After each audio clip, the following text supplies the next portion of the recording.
우리를 향한 하나님의 뜻이 무엇일까요? 하나님은 우리가 어떻게 살아가는 것을 기대하고 계실까요?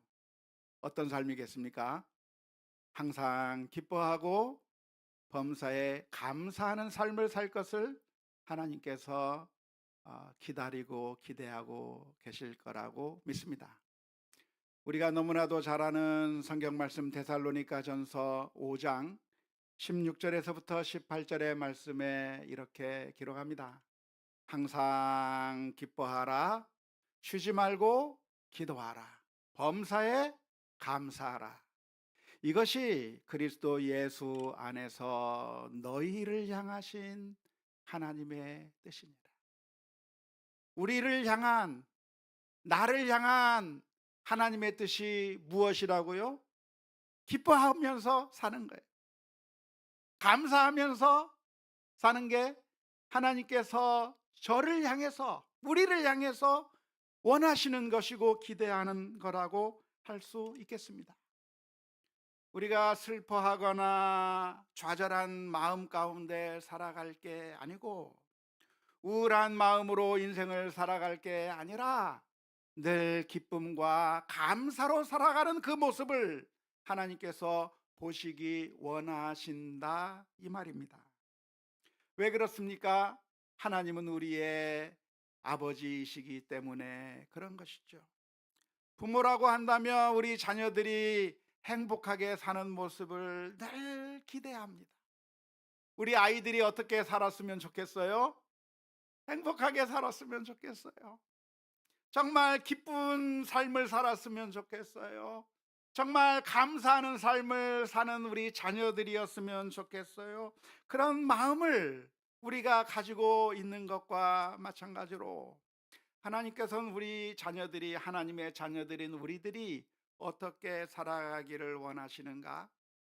슬픔 가운데, 절망 가운데, 괴로워하는 가운데, 불평과 원망 가운데 살아가는 모습을 원하시는 것이 아니라 기뻐하며 감사하는 삶을 살아가기를 원하신다고 하는 이 말씀을 우리가 늘 기억할 수 있기를 바랍니다. 며칠 전이었어요. 제 아내가 음성 파일을 하나 제게 보내줬습니다. 우리 큰딸아이가 제 아내에게 보낸 음성 파일이라고 하면서 보내주어서 제가 들어봤는데요. 그 음성 파일을 들어보니까 남편이 아내를 향해서 소리를 지르면서 화를 내고 있는 음성 파일이에요. 깜짝 놀랐어요. 사랑하는 우리 사위가 우리 딸을 향해서 저렇게 소리를 지르는가, 너무나도 깜짝 놀라서 도대체 무슨 내용일까 하고 귀 기울여서 녹음이 잘 희미하게 들려서 잘 모르지만 귀 기울여서 들어보니까 막 화를 내면서 넌 너무 이기적인 사람이야 막 소리를 지르고 내 인생에서 꺼져버려, 그런 얘기를 하는, 그런 충격적인 이야기를 하더라고요. 그래서 제 아내가 얼마나 놀랐을까요? 저도 굉장히 놀랐고 도대체 이걸 어떻게 해야만 되나 싶어서 제 아내가 우리 딸에게 카톡 문자 메시지를 보냈어요. 에릭이 화가 나면 그렇게 화를 많이 내니? 도대체 무슨 일이야? 하고 문자를 보냈더니 우리 딸에게서 전화가 왔습니다. 깔깔깔깔 웃으면서 엄마, 그거 우리 친구가 녹음한 거야. 자기 친구가 있는데 부부 싸움 가운데 그 싸우는 이야기를 녹음해서 들려주었고, 그리고 지금 그 아이가 자기 집에 피신해 와 있다고 그 얘기를 해 주어서 저희들이 깜짝 놀랐다가 안도의 숨을 돌리게 된 기억이 있습니다. 어쩌면 우리 부모들의 마음이 무엇일까요? 그것은 우리 자녀들이 행복한 거예요. 기쁘게 살아가는 모습을 보고 싶습니다. 행복하게 살아가고 있는 모습을 보기 원하시는 것처럼 하나님께서는 자녀된 우리가 어떻게 살기를 원하시는가?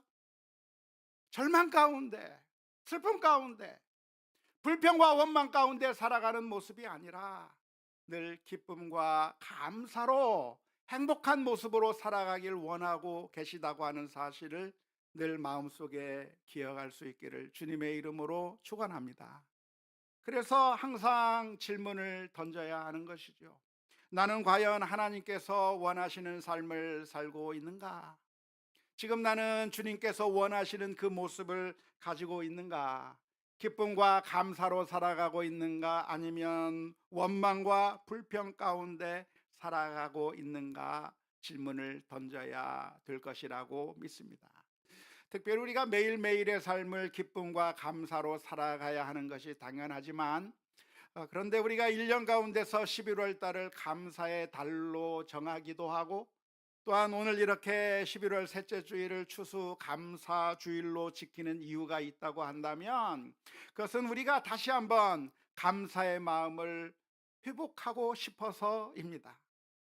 지금까지 내가 그렇게 살지 못했던 우리들의 모습을 다시 한번 되돌아보면서, 맞아, 감사하면서 살아야지, 맞아, 기뻐하면서 살아야지, 우리 자신을 돌아보는 기회를 삼기 위해서 이렇게 추수감사주일을 만든 것이라고 할 수가 있겠는데, 워낙에는 오늘 이 예배 가운데 하나님께서 우리들의 심령을 만져주셔서 이러한 감사와 기쁨의 마음을 회복할 수 있기를 바랍니다.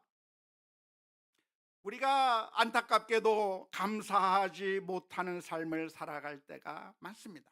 하나님의 뜻과는 정반대로 우리는 불평하고 원망하면서 살아갈 때가 많은 것이죠. 도대체 왜 그러는 걸까요? 왜 우리는 기쁨이 없는 것일까요?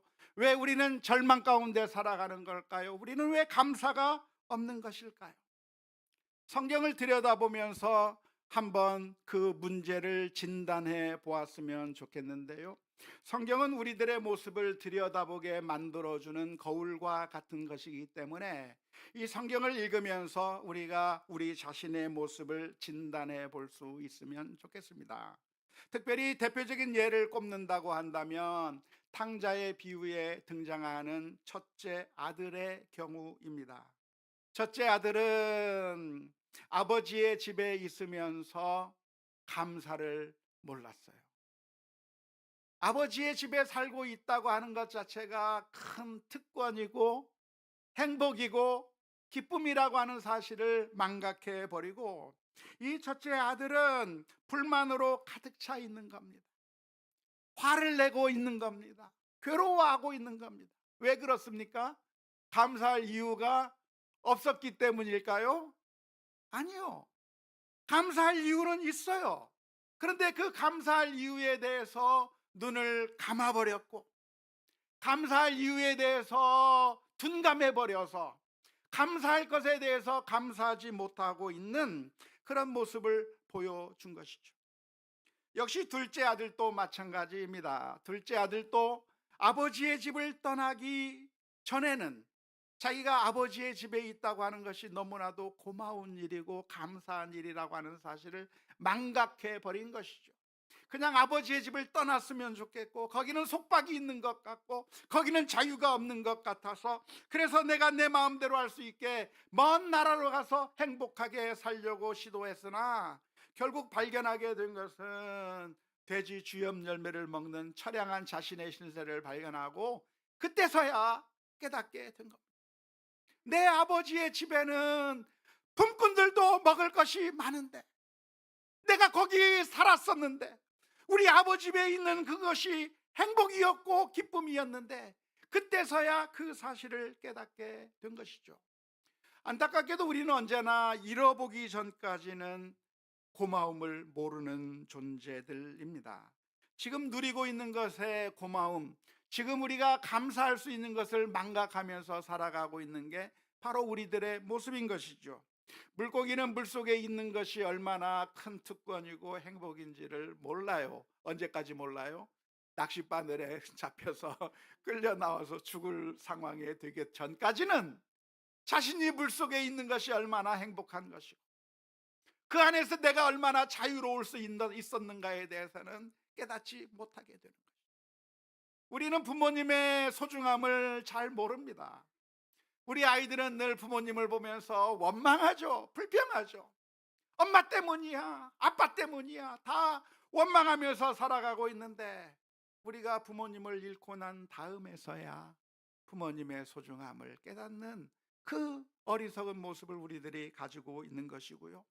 우리는 공기의 소중함을 깨닫지 못합니다. 언제까지 깨닫지 못하나요? 숨을 쉴 수 없는 상황에 이르러서야 비로소 공기의 소중함을 깨닫는 것입니다.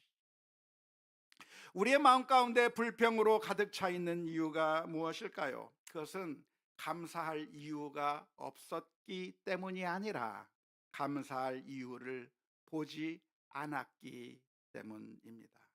따라서 범사에 감사라고 하는 이 말씀은 우리들의 모든 상황 속에서 감사해야 할 이유를 발견하라고 하는 의미입니다. 모든 것을 바라보면서 여기에는 무엇으로 감사할 수 있을까? 이것으로는 무엇을 감사할 수 있을까? 내게 주어진 것, 내가 누리고 있는 것, 모든 상황 가운데서 하나님의 선하신 사랑과 뜻을 발견하는 그 노력을 하라고 하는 말씀이 범사에 감사하라고 하는 말씀입니다. 특별히 오늘 우리는 하나님의 놀라우신 은혜를 기억해야 할 것인데요, 오늘 읽은 고린도전서 2장 9절의 말씀을 보면 이렇게 기록합니다. 기록된 바 하나님이 자기를 사랑하는 자들을 위하여 예비하신 모든 것은 눈으로 보지 못하고 귀로 듣지 못하고 사람의 마음으로 생각하지도 못하였다 함과 같으니라. 하나님께서 우리를 위해서, 하나님께서 그 사랑하는 자녀들을 위해서 예비해 놓으신 그 선물은 우리가 눈으로 보지도 못했었고 귀로 들어본 적도 없고 마음으로 상상할 수도 없는 그 어마어마한 것들을 하나님께서 예비해 놓으셨다고 고백하고 있는 것이죠. 저는 이 고린도전서 2장 9절의 말씀이 아주 생생하게 제 마음 가운데 와 닿았던 적이 있었는데요, 그것은 지금으로부터 한 10여 년 전에, 아니 10여 년 전이 아니라 20여 년 전에 어떤 선교사님이 갑작스럽게 소천하게 된 일을 계기로 그렇게 생각하게 되었습니다. 제가 오랫동안 관여하고 있었던 중국 선교사님이 계셨는데요, 차영규 선교사님이라고 하는 분입니다. 이분은 중국과 미국이 수교를 정식으로 맺기 전부터 중국에 들어가서 거기서 그 지역에서 하나님의 말씀을 전하는 선교사였는데, 갑작스럽게 소천하시고 말았어요. 교통사고로 갑자기 돌아가셨습니다. 왜 교통사고가 일어났는지 그 정확한 이유를 알 수가 없는 겁니다.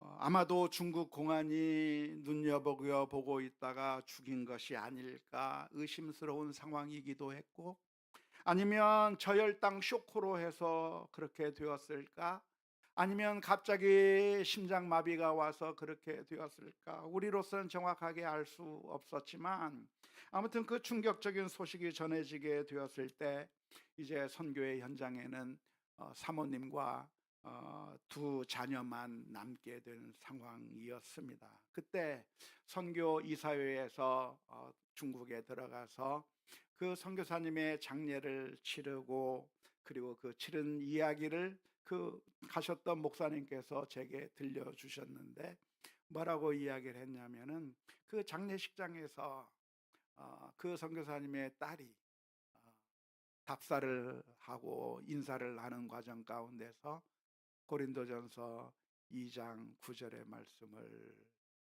읽으면서 하나님께 감사하는 말을 했다는 것입니다. 그 힘들고 어려운 슬픔의 순간에, 가장 절망적인 바로 그 순간에 그 아이의 입에서 나온 고백이 무엇이냐면, 하나님이 우리를 향해서 베푸신 그 사랑은 우리가 눈으로 볼 수도 없었고 귀로 들을 수도 없었고 우리의 마음으로 생각할 수도 없는 그 엄청난 은혜가 있었다고 하는 그 사실을 믿음으로 고백하면서 그 힘든 순간에도 오히려 담대하게 믿음으로 일어서는 그 모습을 보여주었다고 하는 이야기를 듣게 되었을 때 제 마음 가운데 아주 깊은 인상을 받게 되었습니다. 어떻게 하면 우리는 이런 순간에 우리는 절망하지 않고 오히려 담대하게 믿음을 유지할 수 있을까요? 어떻게 하면 우리는 감사할 수 있을까요? 그것은 하나님의 은혜를 바라보는 믿음의 눈을 가질 때입니다. 하나님이 누구신가? 하나님은 우리의 아버지이시기 때문에 우리에게 무엇을 주실 것인가? 가장 좋은 것을 예비해 놓으셨다는 거예요. 그것을 믿는 믿음이 우리 모두에게 있어야 될 줄로 믿습니다. 하나님은 우리의 아버지이시기 때문에 가장 좋은 길로, 선한 길로, 우리가 상상할 수도 없는 그 어마어마한 길로 인도해 주신다고 하는 사실을 기억하면서 우리의 눈에는 그렇게 보이지 않는다고 할지라도, 그래서 절망스럽게 느껴지는 그 순간에라도 우리는 감사하는 마음을 회복해야 할 것입니다. 왜 우리는 그것을 기억하지 못하는가? 그것을 느끼지 못하는가? 그것은 우리의 생각이 하나님의 생각과는 다르기 때문인 것이죠. 하나님께서는 큰 관점을 가지고, 하나님은 거시적인 관점을 가지고 우리를 향해서 어마어마한 것을 준비해 주고 계시는데, 우리의 생각에는 이 세상에 썩어질 것, 잠시 있다가 없어지는 것, 별로 중요하지 않은 것에 우리가 목숨을 걸고 있기 때문에 그런 거죠.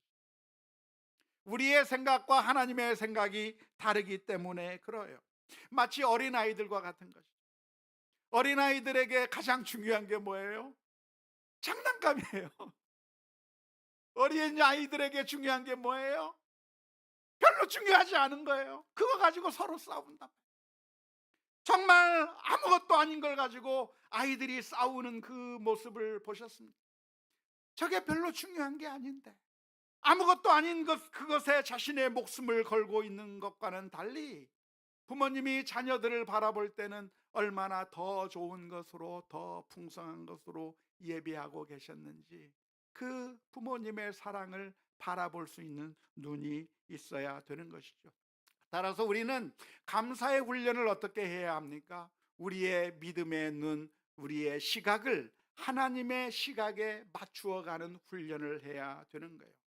대단한 믿음이 필요한 것이죠. 하나님을 전적으로 신뢰할 필요가 있는 겁니다. 내가 볼 때는 실패인 것처럼 보이고, 내가 볼 때는 망한 것 같고, 내가 볼 때는 아무것도 아닌 것 같다고 할지라도 하나님의 그 놀라운 사랑을 보면서 오히려 담대해야 할 줄로 믿습니다. 우리는 하나님을 전적으로 신뢰해야 하는데요, 갓난 아기들을 보면 엄마 아빠를 전적으로 신뢰합니다. 그래서 엄마 아빠가 아이들을 데리고 놀이를 하면 그렇게 절망하지 않아요. 특히 깍꿍놀이를 하게 되면 잠깐 얼굴을 숨겼다가 짠 나타나서 깍꿍하면 이 아이가 엄마의 얼굴을 보고 까르르 웃어요. 엄마가 딱 숨습니다. 그러면 이 아이가 엄마의 얼굴이 보이지 않으니까 어리둥절하면서 도대체 엄마가 어디 갔을까 하는데, 절망 가운데 보는 것이 아니라 조금 있다가 나타나겠지 하면서 바라보는 거예요. 그런데 아니나 다를까 엄마가 까꿍하고 나타나면 아 맞았구나 하면서 까르르 웃는 거죠. 정말 갓난아이라도 엄마를 믿고 확신하기 때문에 그 순간에 절망하지 않는 겁니다. 조금 뒤에는 엄마가 나타나겠지, 조금 뒤에는 내게 나타나서 나를 웃겨주겠지 기대하면서, 그러면서 엄마를 바라보는 것과 마찬가지로 오늘 우리들의 삶 가운데서도 이 세상의 것들이 망가지는 것 또는 성공하지 못하는 것, 그런 것들을 바라보면서 좌절하고 슬퍼할 게 아니라 하나님을 기대하며 하나님을 온전히 전적으로 신뢰해 나가는 믿음의 결단들이 있어야 될 줄로 믿습니다. 어쩌면 하나님께서도 우리들의 인생 가운데서 하나님의 얼굴을 숨기시는 것처럼 느껴지는 때가 있습니다. 우리 부모님이 아이들과 함께 깍꿍놀이를 하는 것처럼 우리들의 인생 가운데서도 하나님께서는 깍꿍놀이를 하시는 것처럼 느껴질 때가 있어요. 그런 상황이 언제 있었는가? 엘리야에게 그런 일들이 있었습니다.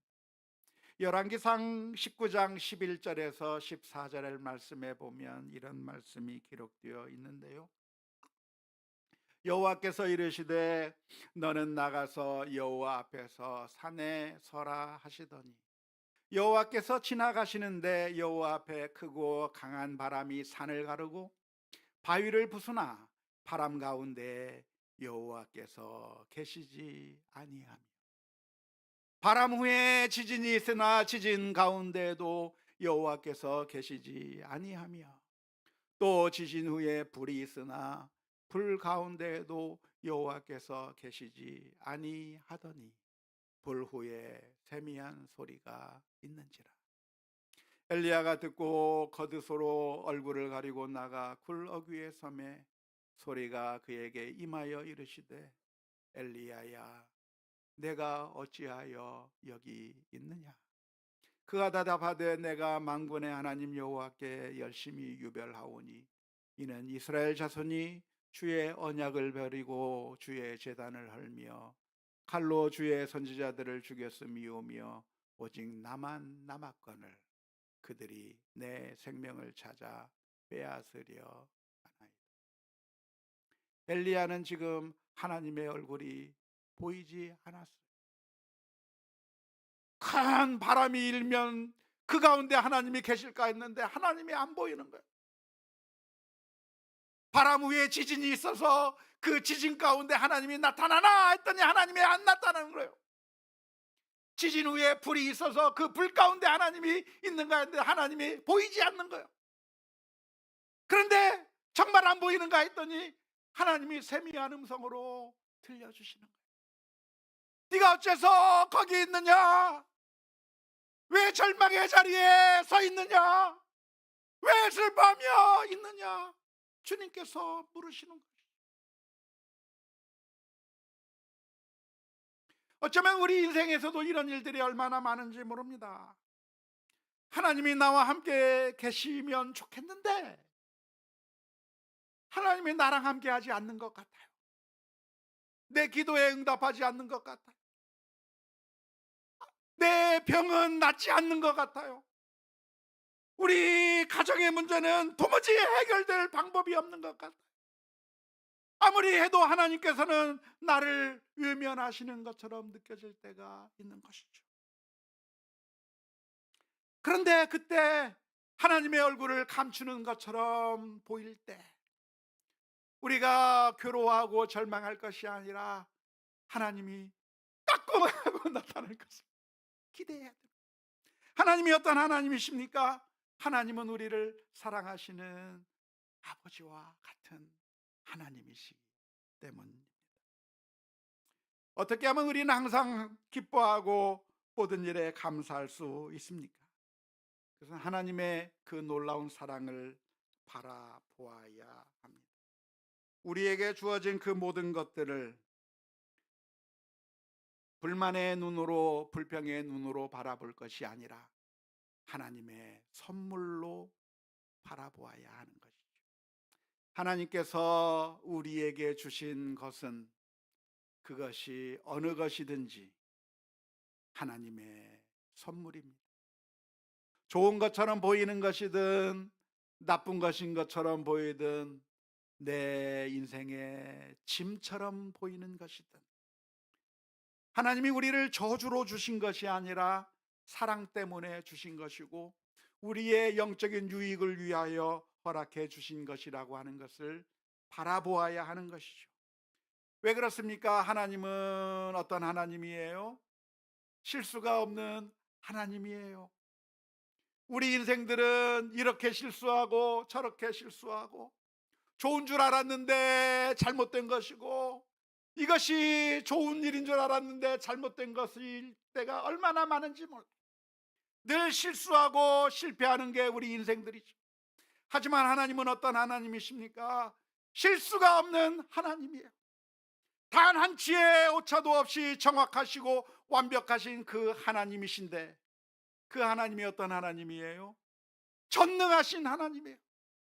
우리 인생들은 무능해서 하고 싶어도 못하고, 하려고 해도 망치고, 늘 어설픈 것들만 결과되어질 수 있지만, 하나님은 전능하신 하나님이시기 때문에 하나님께서 원하시는 것을 그대로 허락해 주시는, 하나님의 뜻대로 이루시는 하나님이시고, 하나님은 어떤 하나님이시요? 그 하나님은 우리를 사랑하시는, 너무나도 사랑하사 하나밖에 없는 그 아들을 십자가에 내어 주시기까지 우리를 진정으로 사랑해 주시는 그 하나님이시기 때문에, 그 하나님께서 우리를 향해서 베풀어 주신 모든 것들은 저주가 아니라 선물이고, 괴로워해야 할 것이 아니라 감사해야 될 것이고, 절망할 것이 아니라 오히려 기뻐해야 될 것이라고 하는 사실을 기억해야 될 줄로 믿습니다.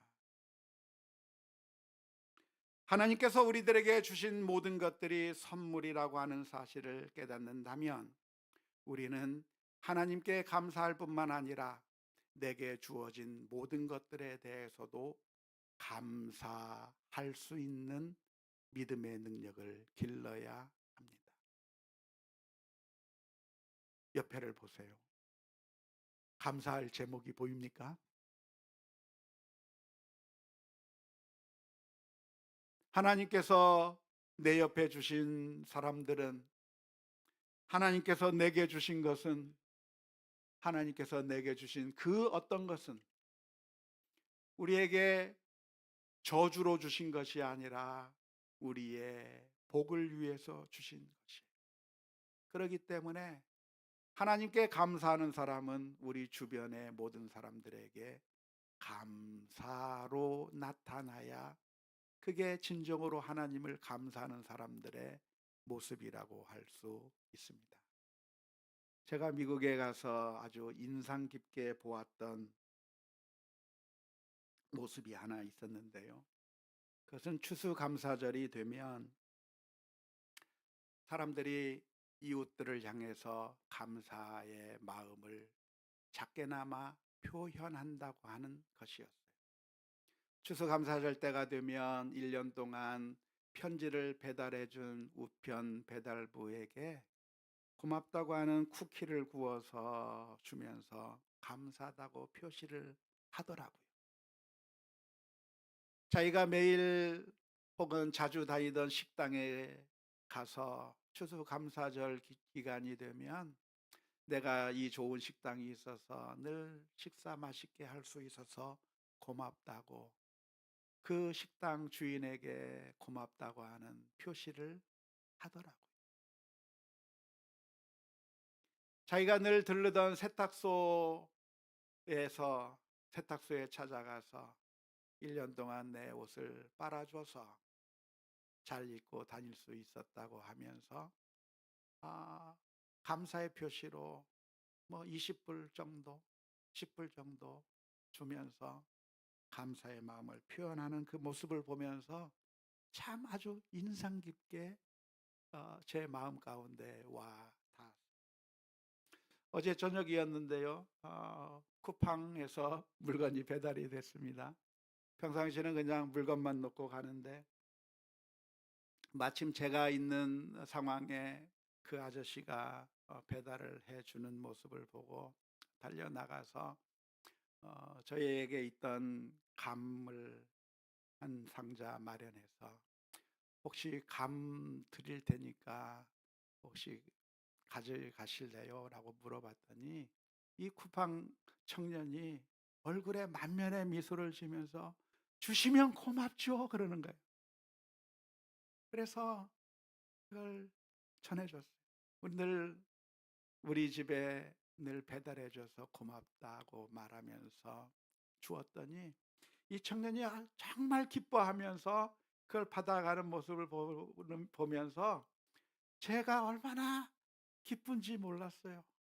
이렇게 기뻐하는 모습을 보니까 제가 행복해지더라고요. 어 우리 성도들이 하나님의 사랑을 알았다고 한다면 그 모든 것이 하나님의 선물이라고 하는 사실을 알았다고 한다면 한번 우리도 같이 해 봤으면 좋겠어요. 직장에 가서 직장의 동료들에게 내 옆에서 도와줘서 고맙다고 조그만 선물이라도 하나 주면 어떨까요? 정말 우리들의 삶 가운데 우리를 도와준, 아니 도와주지 않았더라도 내 옆에 있어 주었던 그런 사람들에게 감사의 표시를 하나씩 해보면 어떨까요? 이것이 우리들에게 감사를 표하는 것은 우리에게 힘들고 어려운 일이 아니라 사실은 너무나도 우리가 행복해지는 길이에요. 너무나도 기쁜 일이에요. 아니, 하나님께서 우리가 감사를 표현할 때 우리가 더 행복해지도록 만들어 놓았기 때문에 그래요. 사랑하는 우리 남편을 향해서 당신이 내 남편이어서 감사하다고 얘기 한번 해보세요. 사랑하는 우리 아내를 보고 당신이 내 아내여서 너무 감사하다고 얘기 한번 해주고, 우리 자녀들을 향해서 네가 내 아들이어서 내 딸이어서 너무나도 고맙다고 전화 한번 해주세요. 우리 사랑하는 어머니에게, 아버지에게 너무 감사하다고 이야기 한번 해주세요. 왜냐하면 하나님께서 우리들에게 주신 선물이기 때문입니다. 사실 그 선물이라고 하는 것은 우리에게 유익한 것만이 선물이 아니라 사실은 모든 것이 선물이거든요. 그런데 우리의 마음은 늘 완악해서 우리에게 유익한가 유익하지 않은가에 사탄의 기준을 가지고 모든 사람들을 평가하기 시작합니다. 이것은 성경적인 기준이 아니라 사탄의 기준일 수밖에 없는데요.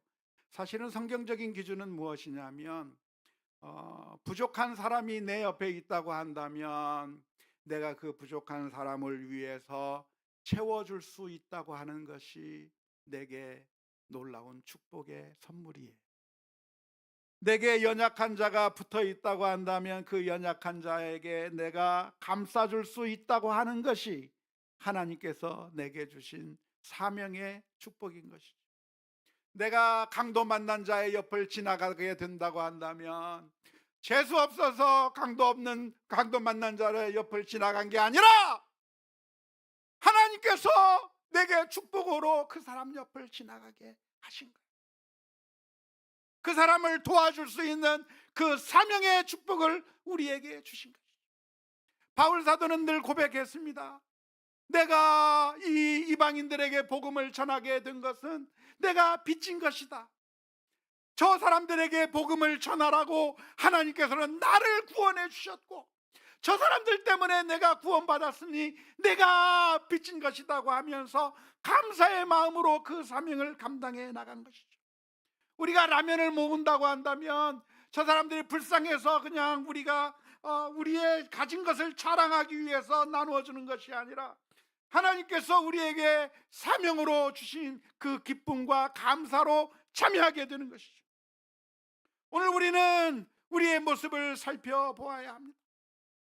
하나님께서 내게 주신 그 선물을 쓰레기 취급하며 욕하며 그리고 재수 없다고 생각하며 도망가려고 하는 그런 악한 마음이 아니라 하나님께서 내게 주신 그 놀라운 사명이 너무나도 감사해서 하나님께서 그냥 주신 것이 아니라 나로 하여금 돌보고 다듬어주고 우리 아이들을 그냥 주신 것이 아니라 그 아이들의 부족한 것들을 채워주고 사랑으로 감싸고 그래서 더욱더 좋은 사람으로 빚어가게 하는 그 사명으로 그런 선물로 나에게 주신 것이라고 하는 사실을 기억하면서 우리에게 주어진 모든 하나님의 선물은 버릴 것이 아무것도 없고 하나님의 소중한 선물이라고 하는 사실을 날마다 기억하는 것이 항상 기뻐하며 범사에 감사하며 사는 삶일 것이라고 믿습니다. 안타깝게도 우리는 이기적이고 탐욕으로 가득한 죄성을 가지고 있어서 우리가 주님을 믿는다고 하면서도 늘 죄성에 따라 움직일 때가 많습니다. 그럴 때 다시 한번 주님의 십자가 앞에 엎드려서 주님, 저희들의 마음을 용서해 주옵소서. 이기적이고 나 중심적인 그런 마음들을 주님 용서해 주시고, 하나님께서 내게 선물로 주신 그 놀라운 선물들을 소중하게 여기며 감사하며 사랑의 손길을 내밀게 하여 주옵소서. 기도하며 나가보지 않겠습니까? 내 마음은 그게 아니고 내 마음은 힘들어도 하나님 도와주옵소서. 사랑할 수 있는 마음을 주옵소서. 해보세요. 우리가 불행한 것은 감사하지 않았기 때문에, 우리의 삶이 행복한 것은 다른 사람이 내게 사랑을 베풀어 주지 않아서가 아니라 내가 보여주어야 될 그 사랑을 보여주지 않았기 때문에 괴로운 겁니다. 내가 절망스러운 것은 내가 하나님의 그 선물들을 그냥 허비해 버렸기 때문에 절망스러운 거예요. 그래서 오늘 이 시간 주님 앞에 감사의 마음으로 다시 엎드려야 될 줄로 믿습니다. 주님, 주님을 감사하는 마음으로, 또한 우리 주변의 모든 사람들을, 이웃들을 감사하는 마음으로 살아가게 해 주옵소서. 기도하며 나가는 우리 모두가 다 될 수 있기를 주님의 이름으로 축원합니다.